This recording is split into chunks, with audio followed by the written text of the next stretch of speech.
नमस्कार साथियों। एक बार पुनः संस्कृत ऑनलाइन क्लासेज में आपका स्वागत है। आज का जो टॉपिक है वो हमारा है प्रयत्न,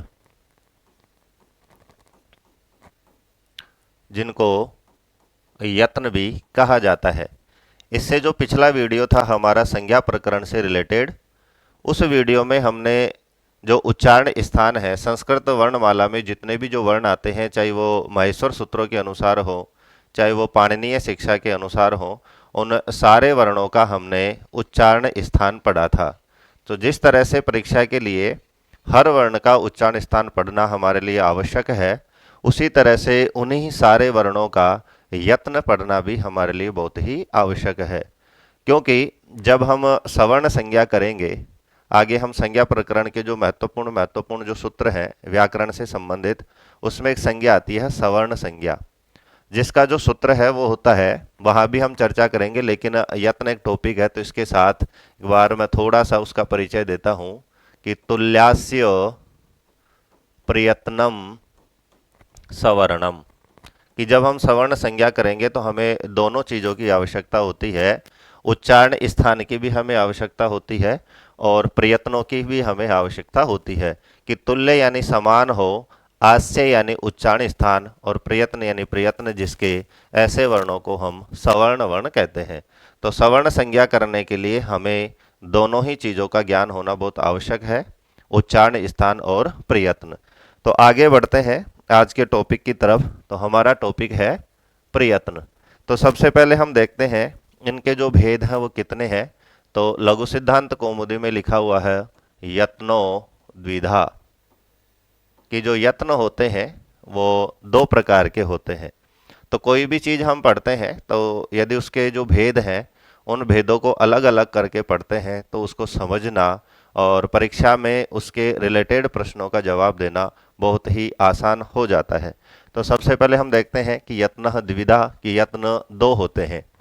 जैसे ही हमारे सामने प्रकार निकल कर आते हैं कि यत्न दो होते हैं, तो हमारे सामने जिज्ञासा होती है कि उनके नाम कौन कौन से हैं। तो पहला जो भेद है वो हो आभ्यंतर प्रयत्न, और दूसरा जो भेद है वो हो बाह्य प्रयत्न।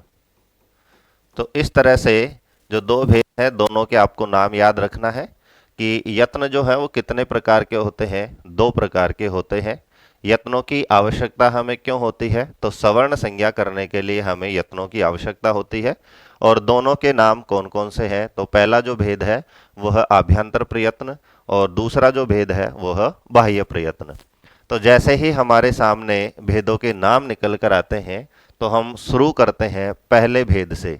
तो हमारे सामने जो पहला जो भेद है वो है आभ्यंतर प्रयत्न।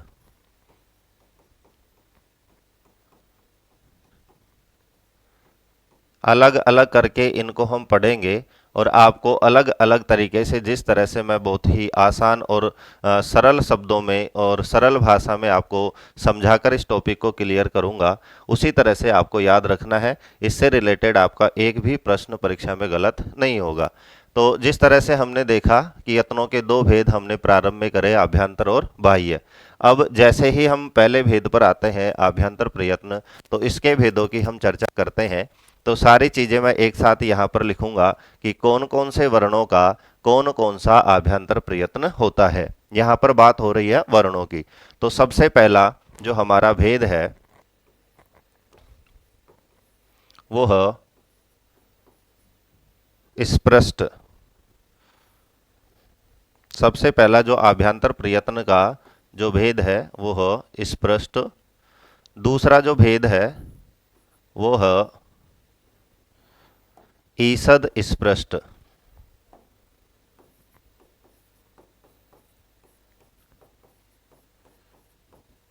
तीसरा जो भेद है वो है ईषद विवृत। चौथा जो भेद है वह विवृत। और पांचवा जो भेद है वह संवृत। तो इस तरह से हम देखते हैं आभ्यंतर प्रयत्न। तो यहीं पर मैं लिख देता हूं कि आभ्यंतरः पंचधा कि आभ्यंतर जो प्रयत्न होते हैं उनके भेदों की हम बात करें पुनः तो ये 5 प्रकार के होते हैं। पांचों प्रकार कौन से हैं आपको इनको याद रख लेना एक बार। स्पृष्ट, ईषद स्पृष्ट, ईषद विवृत, विवृत और संवृत। ये जो 5 भेद हैं वो मैं लघु सिद्धांत कौमुदी के अनुसार आपको भेद बता रहा हूं। सिद्धांत कौमुदी के अनुसार हम देखें तो ये जो आभ्यंतर प्रयत्न है ये आपको 4 भेद ही देखने को वहां पर मिलते हैं। वहां पर आपको जो ईषद विवृत है वो देखने को नहीं मिलता है। तो हम बात कर रहे हैं लघु सिद्धांत कौमुदी के अनुसार। और आपके जो एग्जाम होते हैं रीट का है, सेकंड ग्रेड का है, उनका जो स्तर होता है वो लघु सिद्धांत के अनुसार होता है। और यदि आपके सिलेबस में स्पष्ट लिखा हुआ हो सिद्धांत कौमुदी के अनुसार तो आपको भेद याद रखना है 4। सारी बातें मैं यहाँ पर आपको क्लियर करूंगा कि 4 हैं तो कौन कौन से वर्ण आएंगे इसमें, और 5 हैं तो कौन कौन से वर्ण इसमें आते हैं। तो शॉर्ट में हमें सबसे पहले देखना है कि जो स्पष्ट है तो इसके जो वर्ण आते हैं तो स्पर्शः, स्पृष्टः, स्पर्शानाम। तो सबसे पहले हम देखते हैं कि जो स्पृष्ट जो आभ्यंतर प्रयत्न है वो कौन से वर्णों का है, स्पर्शानाम। कि जो स्पर्श वर्ण है उनका जो आभ्यंतर प्रयत्न है वो है स्पृष्ट। इससे पिछले वीडियो में हमने स्पर्श वर्णों के बारे में पढ़ा था कि कादयो मावसानाम स्पर्शः, कादयो मावसानाम स्पर्शः। कि जो कैसे लेकर मैं तक जो 25 वर्ण आते हैं वो हमारे स्पर्श वर्ण कहलाते हैं। और स्पर्श वर्णों का जो आभ्यंतर प्रयत्न होता है वो स्पृष्ट हमारा आभ्यंतर प्रयत्न होता है। तो देखिए साथियों, जब तक आप पिछले जो वीडियो हैं माहेश्वर सूत्र, प्रत्याहार और उच्चारण स्थान जब तक आप नहीं पढ़ेंगे तो आपके लिए जो आगे की वीडियो की जो चीज़ें हैं वो आपको नहीं लगेंगी। पिछले वीडियो आपने अच्छी तरह से देखा है, समझा है, तो उससे हम जुड़ते हुए आगे पढ़ेंगे तो आगे के टॉपिक बहुत आसान हो जाते हैं। उसी क्रम से हम पढ़ते आ रहे हैं। तो यहाँ पर मैंने पिछले 2 वीडियो में सूत्र को आपको मैं बता चुका हूँ कि कादयो मांसानाम स्पर्शः, कि माहेश्वर सूत्रों के अंतर्गत या फिर पाणिनीय शिक्षा के अंतर्गत कैसे लेकर मैं तक जो 25 वर्ण हमारे पास आते हैं उनको स्पर्श कहते हैं। और स्पर्शतः स्पर्शा नाम की जो स्पृष्ट जो आभ्यंतर प्रयत्न है वो स्पर्श वर्णों का है। तो यहाँ पर वर्ण लिखने की मुझे आवश्यकता नहीं है। आप बुक्स में देखेंगे तो वहाँ पर 25 वर्ण लिखे हुए आते हैं और उन 25 वर्णों को याद करने की कोई क्या ट्रिक बताता है। आपको सिर्फ एक लाइन याद रखनी है कि कादयो मावसानाम स्पर्शा, कि कैसे लेकर मैं तक 25 वर्ण है उनको स्पर्श कहते हैं। फिर आपको लाइन याद रखनी है स्पृष्टः स्पर्शा नाम, कि स्पृष्ट जो आभ्यंतर प्रयत्न वो स्पर्श वर्णों का है। स्पर्श वर्ण कौन से हैं वो हम पढ़ ही चुके हैं। और स्पृष्ट इस तरह से हम देखते हैं ईषद स्पृष्ट,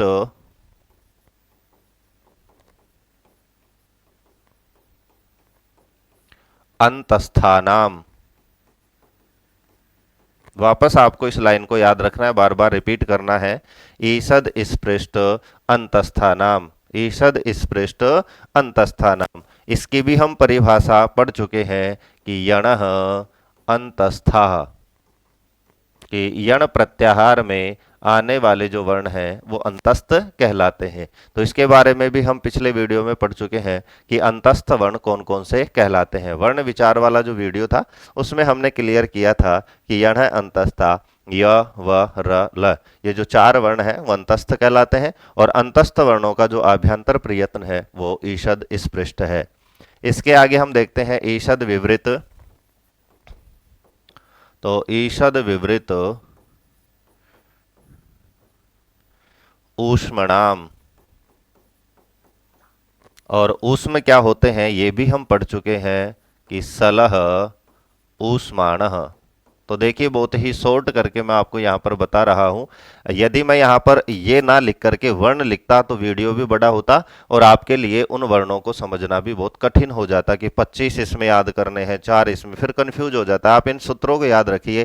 कादयो मावसानाम स्पर्शा, यण अंतस्था, सलह ऊष्माण। तो सल प्रत्याहार के अंतर्गत जो 4 वर्ण आते हैं उनको ऊष्म कहते हैं। और ऊष्म वर्णों का जो आभ्यंतर प्रयत्न होता है वो होता है ईषद विवृत। अगला जो हमारा आभ्यंतर प्रयत्न है 4थे नंबर का वो है विवृत। तो इसका जो सूत्र है वह विवृत स्वराणाम, कि जो विवृत जो आभ्यंतर प्रयत्न होता है वो किसका होता है, स्वरों का। अब स्वरों की भी मैंने इस तरह से आपको परिभाषा बताई थी कि अचः स्वरः, कि अच प्रत्याहार के अंतर्गत आने वाले जो वर्ण हैं वो हमारे स्वर कहलाते हैं। तो देखिए बहुत शॉर्ट हो जाता है कि अचः स्वरा, कि अच के अंतर्गत आने वाले वर्ण स्वर है, और विवृत स्वराणाम, और विवृत जो आभ्यंतर प्रयत्न है वो किसका है, स्वरों का है। इसके आगे हम देखते हैं पांचवा जो हमारा अभ्यंतर प्रयत्न है वह संवृत। तो संवृत एक ही वर्ण का ये आपका अभ्यंतर प्रयत्न है कि प्रयोग दशायाम, संस्कृत में मैं आपको लिख रहा हूं कि प्रयोग दशायाम रहस्वस्य अकारस्य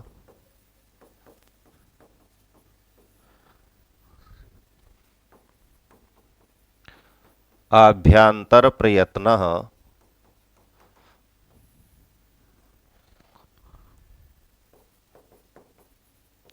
संवृतः भवति।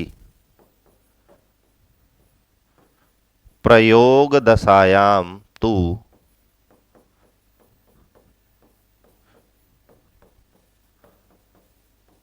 विवृतमेव। अब यहां पर समझने की जो चीज है वो हमारे पास दो शब्द नए आए हैं, एक तो प्रयोग दशा, और यहां पर मैंने प्रयोग को वापस रिपीट कर दिया है। तो यहां पर आपको लिखना है प्रक्रियाम,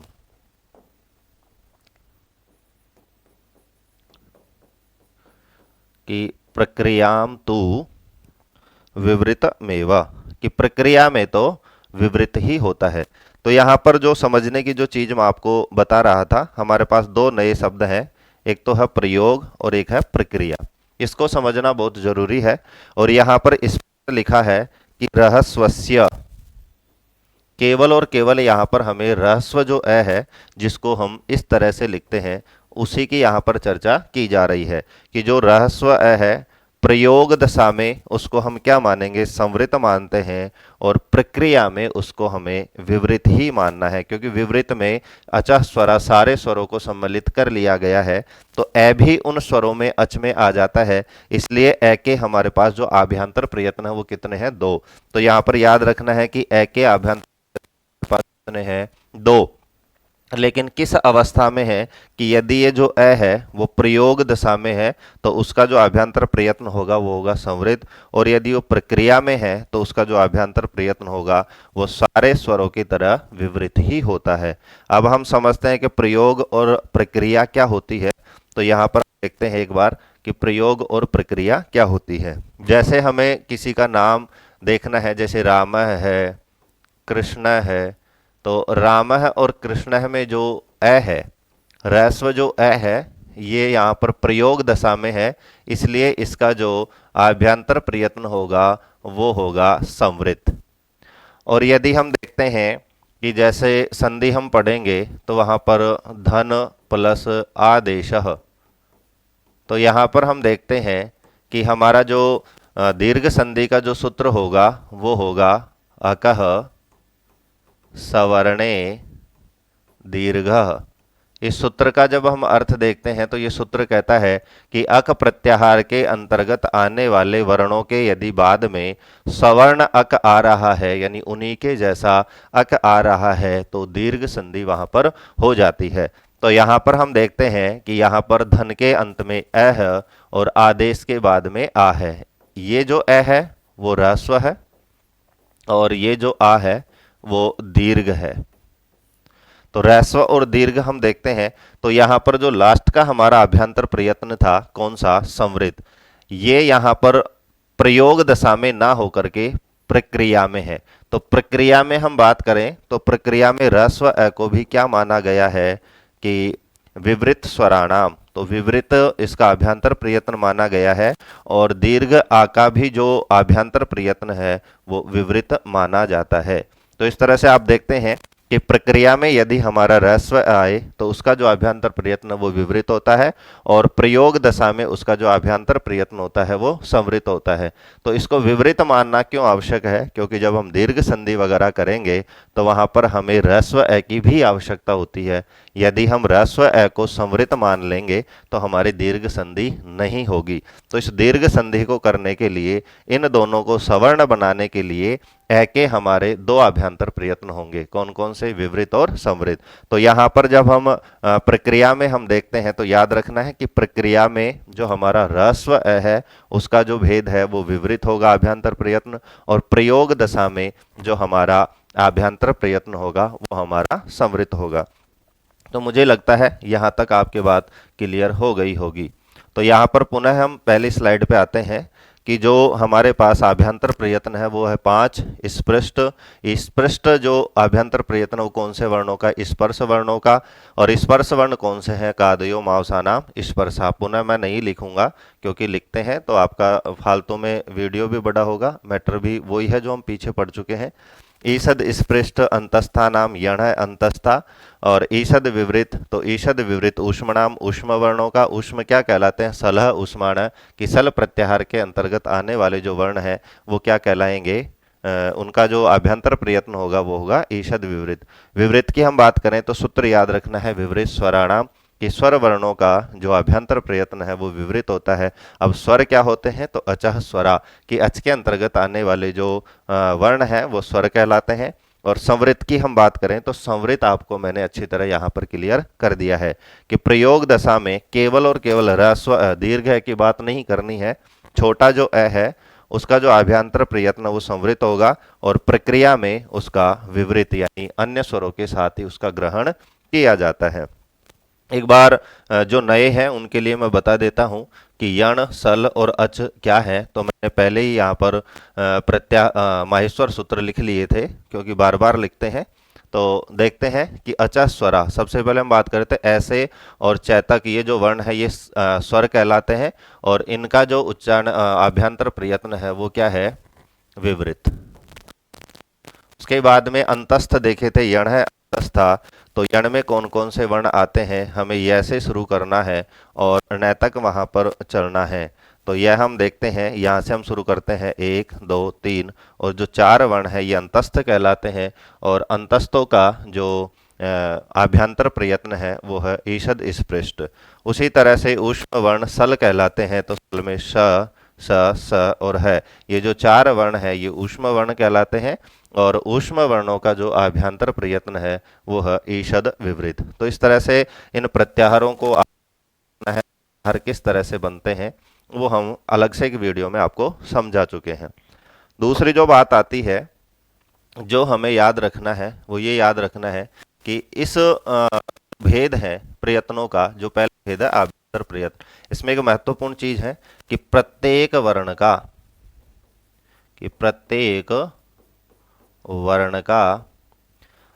आभ्यंतर प्रयत्न, प्रत्येक वर्ण का आभ्यंतर प्रयत्न कितना होगा? 1।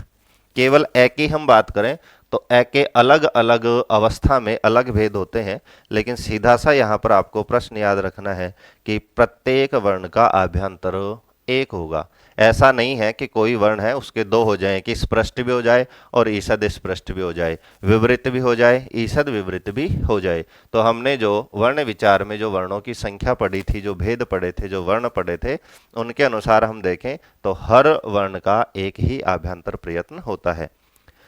अब आभ्यंतर प्रयत्न पढ़ने से पहले मैंने आपको बताया था कि लघु सिद्धांत कौमुदी के अनुसार इनकी संख्या होती है 5 और सिद्धांत कौमुदी के अनुसार इनकी संख्या होती है 4। तो वहां पर कौन से को नहीं माना जाता है? तो वहां पर जो ईषद विवृत है उस भेद को सिद्धांत में नहीं माना जाता है। तो ईषद विवृत जो है जिसमें सल प्रत्याहार के अंतर्गत आने वाले जो 4 वर्ण हैं इनको कहां पर शामिल किया गया है? तो इनको वृत्त में शामिल किया गया है। तो स्वरों के साथ ही इसको वहां पर शामिल कर लिया गया था। इस सिद्धांत के अनुसार 4 है और लघु सिद्धांत के अनुसार 5। तो यहाँ तक मुझे लगता है कि आभ्यंतर प्रयत्न जो है आपके क्लियर हो गए होंगे। वर्ण भी आपको मैंने बता दिए हैं। आप जब अपनी नोटबुक में लिखें तो इन वर्णों को लिख सकते हैं। वहां पर आपको लिखना आवश्यक है कि स्पर्श वर्ण कौन से हैं, यण कौन से हैं, सल कौन से हैं, अच कौन से हैं। अब हम दूसरे भेद की तरफ चलते हैं और दूसरा जो भेद है यत्नों का वो था बाह्य प्रयत्न। इसको समझना बहुत आवश्यक है क्योंकि आभ्यंतर हमारे पास सिर्फ 5 थे और हर वर्ण का एक ही था। यहाँ पर एक ऐसा प्रयत्न है जिसमें व्यंजनों की हम बात करें तो व्यंजनों के हमारे पास 4 4 यहाँ पर बाह्य प्रयत्न निकल कर आएंगे, स्वरों का एक निकल कर आएगा। तो इनको हमें मिक्स नहीं होने देना है। तो बात करते हैं कि ये कितने प्रकार के होते हैं। तो बाह्य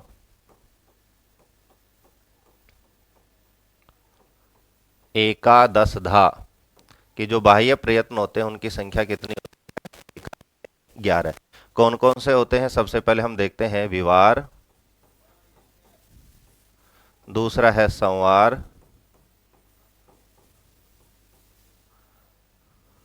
तीसरा है श्वास,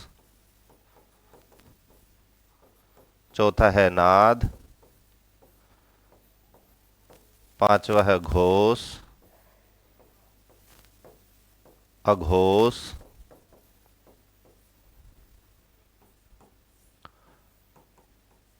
अल्प प्राण, महाप्राण,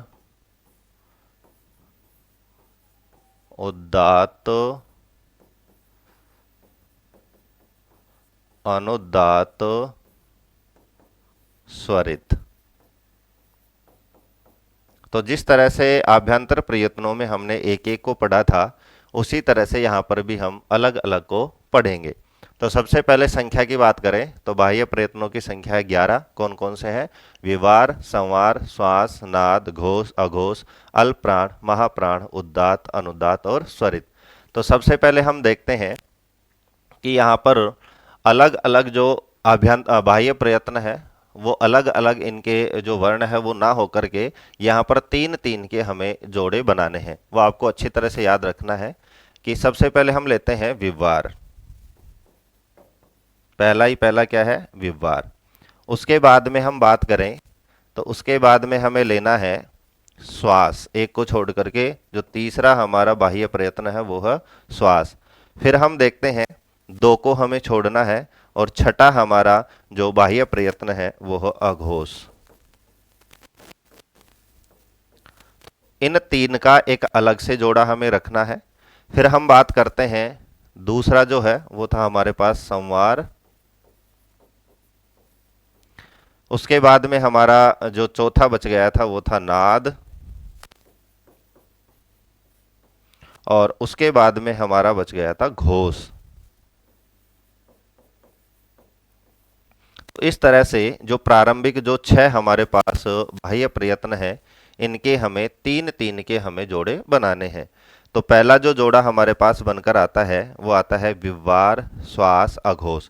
दूसरा हमारे पास आता है संवार, नाद और घोष। इसमें हम बात करें तो इसमें जो वर्ण आएंगे वो आएंगे हमारे खर प्रत्याहार के। शॉर्ट में हमें याद रखना है। तो प्रत्याहार सिर्फ याद रख लेंगे तो आपको जो वर्ण है उनकी संख्या कौन कौन से वर्ण आएंगे उनको रटने की आवश्यकता नहीं है। सिर्फ इतना से याद रखना है कि विवार, श्वास और अघोष जो हमारे बाह्य प्रयत्न है इनके अंतर्गत जो वर्ण आते हैं तो माहेश्वर सूत्रों के जो कौन से प्रत्याहार के वर्ण आएंगे? खर प्रत्याहार के। इसकी हम बात करते हैं तो हमारे पास एक प्रत्याहार है हस। तो हस प्रत्याहार के जो वर्ण हैं वो किसके अंतर्गत आते हैं? संवार, नाद और घोष। तो आगे हम चलते हैं, इनको विस्तार से हम देखते हैं। तो वहां पर हमने देखा था कि कौन कौन से का जोड़ा बनाया था। तो हमने सबसे पहले देखा था संवार। उसके बाद में हमने देखा था कि संवार के बाद में हमारा जो भेद था वो था श्वास और अघोष।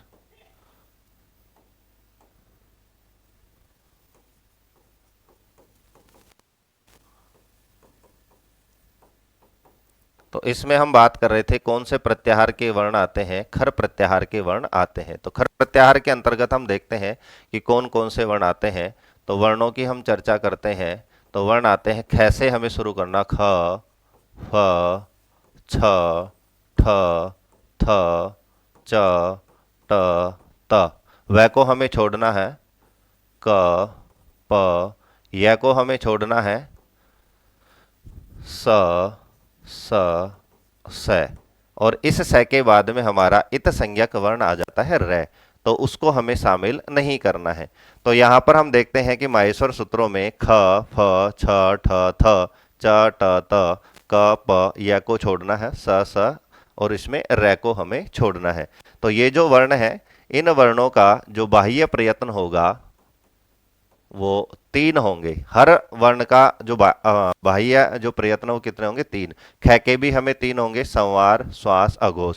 फ के भी 3 होंगे, संवार, श्वास और अघोष। इसी तरह से हर वर्ण के जो बाह्य प्रयत्न है वो 3 होते हैं। इसी के साथ कुछ वर्ण इसमें और शामिल किए गए हैं, क्योंकि हमने पाणिनीय शिक्षा के अनुसार 63 या जो 64 वर्ण पढ़े थे, जिसमें हमने कुछ नए वर्ण भी पढ़े थे जो माहेश्वर सूत्रों में जिसकी गणना नहीं होती है। उसमें हम देखते हैं कि यहां से हम देखते हैं कि एक होता है विसर्ग। यहां पर हमने थोड़ा सा गलत लिख दिया, इसमें आएगा विवार।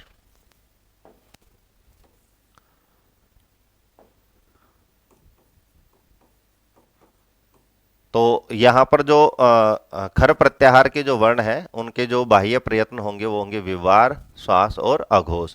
तो इस तरह से हम देखते हैं कि वहां पर हमने आपसे बात करी थी कि वी से हमें याद रखना है विसर्ग। तो विसर्गों में इसको जो विसर्ग की हम बात करें तो आपसे यदि परीक्षा में पूछा जाए कि विसर्गों का जो बाह्य प्रयत्न होता है वो क्या होता है, तो बाह्य प्रयत्न होंगे विवार, श्वास और अघोष। इसको हम शॉर्ट में भी याद रख सकते हैं अविश्वास। इसका मैंने एक सूत्र बना रखा है कि अविश्वास। किन 3 का जोड़ा हमें कैसे याद रखना है, तो अविश्वास एक शब्द याद रखो। ऐसे मतलब अघोष हो जाता है, विश्वास का मतलब होता है श्वास हो जाता है, और वी का मतलब यहाँ पर हमारा हो जाता है विवार। तो विश्वास से आप याद रख सकते हैं कि विश्वास खर। इस तरह से सूत्र रूप में भी आप इसको याद रख सकते हैं कि विश्वास खर, अविश्वास खर। तो अविश्वास में जो तीनों जो बाह्य प्रयत्न है उनका यहाँ पर जिक्र किया गया है, और खर प्रत्याहार में आने वाले जो वर्ण है वो आपको प्रत्याहार निर्माण के समय अच्छी तरह से वहां पर बता दिया गया है। तो इसमें ख, फ, छ, ठ, थ, च, ट, त, क, प, स, स, स। साथ में वी से हमें यहाँ पर लेना है विसर्ग। उसी के साथ हमने वहां पर पढ़ा था वर्ण विचार में कि यम वर्ण होते हैं 4। तो 4 यम वर्णों में जो वर्ग का पहला और वर्ग का जो दूसरा जो अक्षर है वो भी कौन से बाह्य प्रयत्नों में उनको शामिल करना है, तो उनको भी हमें विवाह, श्वास और अघोष में शामिल करना है। तो यहाँ पर इसका आप स्क्रीनशॉट लेकर के और इनको नोट कर सकते हैं कि बाह्य प्रयत्नों में जो 11 जो बाह्य प्रयत्न है उनमें जो 3 है विवार, श्वास, अघोष, इसके अंतर्गत आने वाले जो वर्ण है वो कौन कौन से हैं, खर। तो यहाँ पर एक बार इनको आप नोट कीजिए।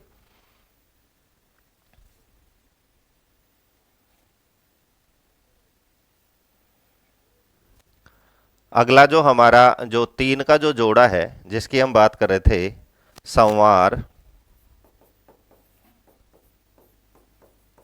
नाद और घोष। इसमें हमने प्रत्याहार देखा था हस प्रत्याहार। तो हस प्रत्याहार के अंतर्गत आने वाले जो वर्ण है उनका जो बाह्य प्रयत्न होगा संवार, नाद और घोष। तो हम देखते हैं जो व्यंजनों को बताने वाला जो हमारा माहेश्वर सूत्र है वो है से शुरू होता है, हय वरट। तो वहीं से हम शुरू करते हैं। कौन कौन से वर्ण आते हैं, ह, य, व, र। ट को छोड़ना है, लण में ल को लेना है, फिर य, म, ङ, ण, न। फिर मैं को छोड़ना है, यम गणनम।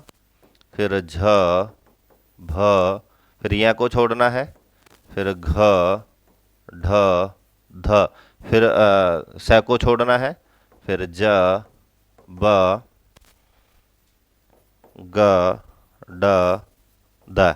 और फिर हमारा जो इत संज्ञक वर्ण है वो हमारा आ जाता है स। तो ह य व र ल य म ङ ण न झ भ ग ढ ध ज ब ग ड़ द। तो इन वर्णों का जो हमारा बाह्य प्रयत्न है वो है संवार नाद घोष। इसका भी मैंने इस तरह एक सूत्र बना रखा है घोषणा, और यहाँ आप लिख सकते हैं हस। घोषणा एक शब्द याद रखना है इजी वे में। घोषणा, तो घोषणा का मतलब होता है घोषे मतलब घोष, सैसे मतलब संवार। यहाँ पर आप याद रखना है, मैंने सै षटकोण वाला लिखा है ताकि घोषणा शब्द याद रखे। और ना का मतलब है नाद। तो घोष, संवार और नाद, इनमें आने वाले जो वर्ण है वो है हस। इसके साथ में हमने देखा था कि जो विसर्ग को है वो हमने विवार, श्वास, अघोष में शामिल कर लिया था। तो यहाँ पर हमारे पास बच जाता है एक अनुस्वार। तो अनुस्वार को हमें किस में शामिल करना है? संवार, नाद, घोष।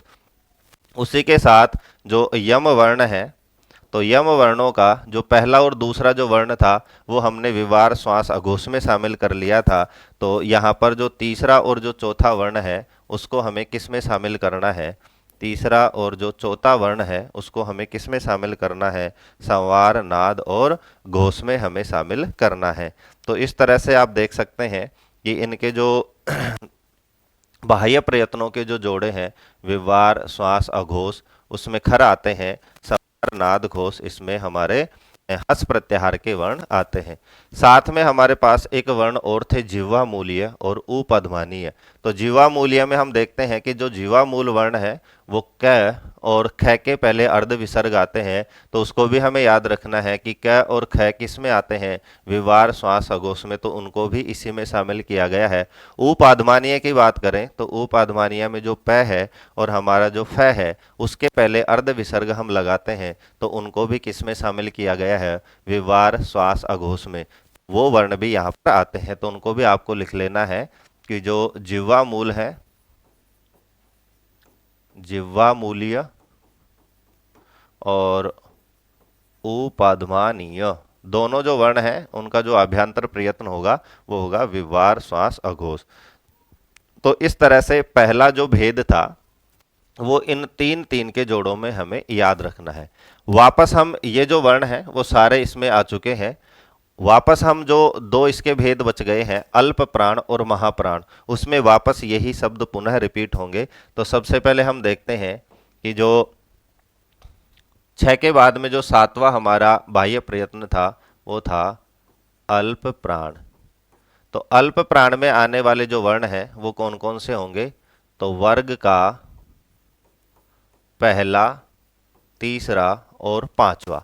तो प्रत्येक वर्ग का पहला, तीसरा और पांचवा। जैसे क वर्ग की बात करें तो क वर्ग में पहला अक्षर है क, तीसरा वर्ण है ग और पांचवा वर्ण है ङ।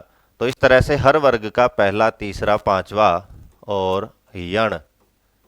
तो इस तरह से ये जो वर्ण है और अनुस्वार, क्योंकि हमने वो जो छह भेद पढ़ लिए हैं विवार, स्वार, श्वास, नाद, घोष, अघोष, उन छह भेदों के जो वर्ण आए थे उन्हीं को वापस यहाँ पर हमें रिपीट करना है। तो अल्प प्राण में वर्ग का पहला, तीसरा और पांचवा और यण वर्ण, और इसी के साथ में जो अनुस्वार वर्ण है उसको यहाँ पर शामिल किया गया है। उसके बाद हम देखते हैं कि अल्प प्राण में जो यण प्रत्याहार के वर्ण है उसमें जो चार वर्ण है वो भी हमें याद रखना है, हमें अनुस्वार भी याद रखना है। दूसरा जो आता है हमारे पास वो आता है महाप्राण। महाप्राण की बात करें तो हमारे पास जो शेष वर्ण जो बच गए हैं, कौन कौन से बच गए? यहाँ पर हमारा वर्ग का दूसरा अक्षर बच गया, वर्ग का हमारा चौथा अक्षर बच गया। प्रत्याहारों की बात करें तो हमारे पास सल प्रत्याहार में जो ऊष्म वर्ण आते हैं वो बच गए। यहाँ पर हम विसर्गों की बात करें तो विसर्ग बच जाता है। वैसे ही यहाँ पर यम वर्णों को भी हम शामिल करते हैं। तो यदि हमारा पहला और तीसरा जो यम वर्ण है और उसका जो बाह्य प्रयत्न होगा वो होगा अल्प प्राण, और यदि हमारा यम वर्ण है और उसमें कौन कौन से वर्ण आ रहे हैं, दूसरा और चौथा वर्ण आ रहा है, तो उसका जो बाह्य प्रयत्न होगा वो होता है महाप्राण। तो इस तरह से हम बात करते हैं विवार, संवार, श्वास, नाद घोष, अघोष, अल्प प्राण और महाप्राण। 11 बाह्य प्रयत्नों में से 1, 2, 3, 4, 5, 6, 7 और 8, 8 जो बाह्य प्रयत्न है वो केवल और केवल व्यंजन वर्णों के बाह्य प्रयत्न है। कौन से वर्णों के हैं? व्यंजन वर्णों के। तो इस तरह से हम देखते हैं कि जो व्यंजन वर्ण है, प्रत्येक व्यंजन वर्ण का जो हमारे पास बाह्य प्रयत्न निकल कर आता है वो आता है 4। किस तरह से आता है कि प्रत्येक व्यंजन वर्ण का 3 तो इसमें से होता है, जैसे विवार, श्वास और अघोष। उसी तरह से देखते हैं कि संवार, नाद और घोष।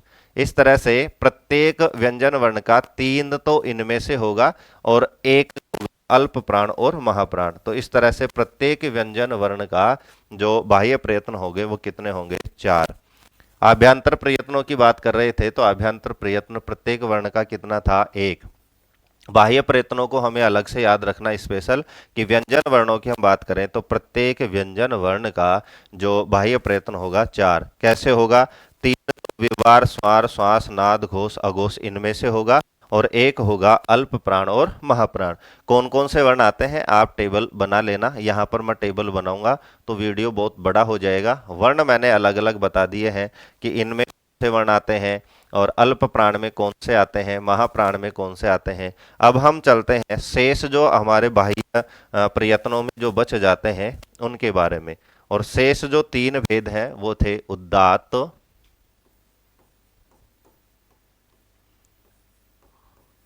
अनुदात्त और स्वरित। उदात्त, अनुदात्त और स्वरित। इसकी हम परिभाषा देखते हैं तो उच्च ही रुदातः, यहाँ पर विसर्ग संधि थी, उच्च ही विसर्ग था, उदातः तो विसर्ग का र होकर के वो ऊ में मिल जाता है तो इसका सूत्र बनता है उच्च ही रुदातः। उच्च ही का मतलब है कि जो हमारे उच्चारण स्थान है, तालु आदि जो उच्चारण स्थान है, उसके यदि ऊर्ध्व भाग से किसी स्वर की उत्पत्ति होती है, यदि वो उत्पन्न हो रहा है तो उसको हम उदात्त कहते हैं। तो ऊपरी भाग से, उच्चारण स्थानों के ऊपरी भाग से उत्पन्न जितने भी जो स्वर हैं वो क्या कहलाएंगे? उदात्त। अनुदात्त की बात करें तो इसी के सेम उल्टा है, नीचई रनुदातः। यहां पर भी विसर्ग का र हुआ है, नीचे ही अनुदातः। जो निचले भाग से जो उत्पन्न होते हैं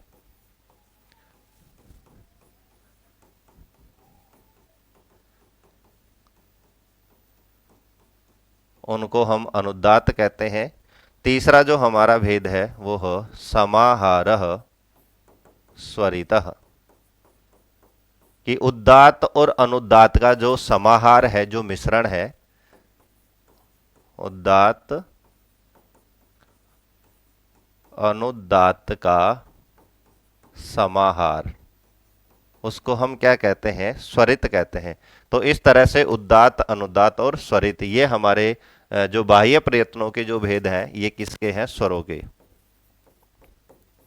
स्वरों के ये बाह्य प्रयत्न है। तो इस तरह से हम देखते हैं कि प्रत्येक स्वर का, यहां पर मैं लाइन लिख देता हूं कि प्रत्येक स्वर का बाह्य प्रयत्न कितने होंगे? 3। पुनः लिख देता हूं कि प्रत्येक स्वर का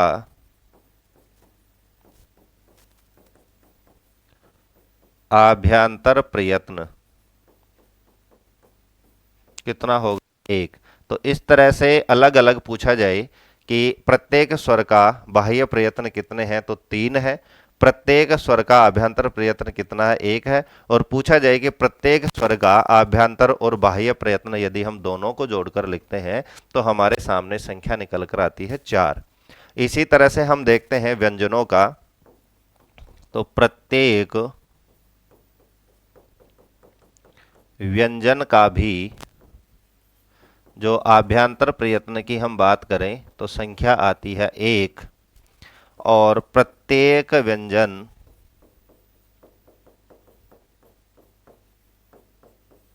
बाह्य प्रयत्न की हम बात करें तो संख्या आती है 4। कैसे? 3 होंगे विवार, स्ववार, श्वास, नाद, घोष इनमें से, और 1 होगा अल्प प्राण और महाप्राण में से।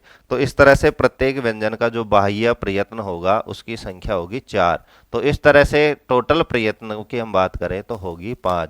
तो प्रत्येक व्यंजन का कुल मिलाकर प्रयत्नों की बात करें तो वो होती है 5। अलग अलग हम बात करें तो बाह्य प्रयत्न व्यंजनों को होंगे 4, आभ्यंतर प्रयत्न व्यंजन का होगा 1। इसी तरह से स्वरों में बाह्य प्रयत्नों की बात करें तो उदात्त, अनुदात, स्वरित प्रत्येक स्वर के 3, और आभ्यंतर प्रयत्नों की बात करें तो केवल और केवल विवृत स्वराणाम की स्वरों की विवृत दोनों को मिलाते हैं तो 4 और 5। यहाँ इनके उपयोग की बात करें कि प्रयोजन क्या है, तो मैंने शुरुआत में ही बताया था कि यत्नों की जो उपयोगिता है वो किस में आती है, तो सवर्ण संज्ञा में। जब इनके हम क्या करेंगे, सवर्ण संज्ञा में। तो यहाँ पर एक पॉइंट और आपको याद रखना है कि सवर्ण संज्ञा में कौन से प्रयत्न का प्रयोग किया जाता है। तो सवर्ण संज्ञा में केवल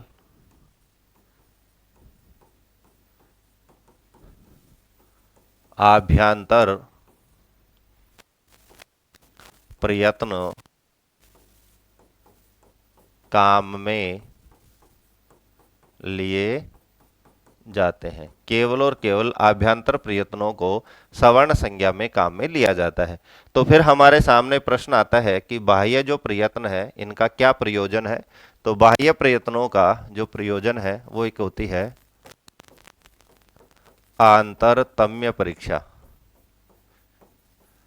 इसका तात्पर्य क्या है कि जब हम किसी वर्ण का सवर्ण कर रहे हैं और वहां पर हम उच्चारण स्थान भी हम मिला लिए हैं, तुल्यास्य प्रयत्नम स्वर्ण तुल्यास्य प्रयत्नम सवर्णम सूत्र के अनुसार कि जिसका उच्चारण स्थान और आभ्यंतर प्रयत्न समान हो उसको हम सवर्ण कहते हैं।